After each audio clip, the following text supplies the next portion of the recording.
ஒரு கிராமத்தில் சேவல் ஒன்று மரத்தில் அமர்ந்து அழகாக பாடிக்கொண்டிருந்தது. அப்போது நரி ஒன்று அங்கு வந்தது.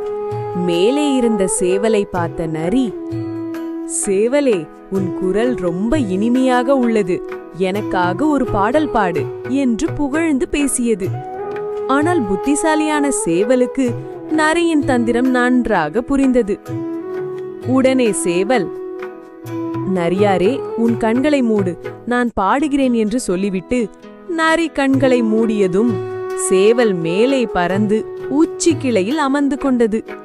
நரி கண்களை திறந்ததும் சேவல் சொன்னது, "நரியாரே, உன் பேச்சில் நான் மயங்கி உன்னிடம் மாட்டிக்கொள்வேன் என்று நினைத்தாயா? இங்கிருந்து சென்றுவிடு" என்று சொன்னது. இதை சற்றும் எதிர்பார்க்காத நரி ஏமாந்து போய் சோகமாக அங்கிருந்து சென்றது.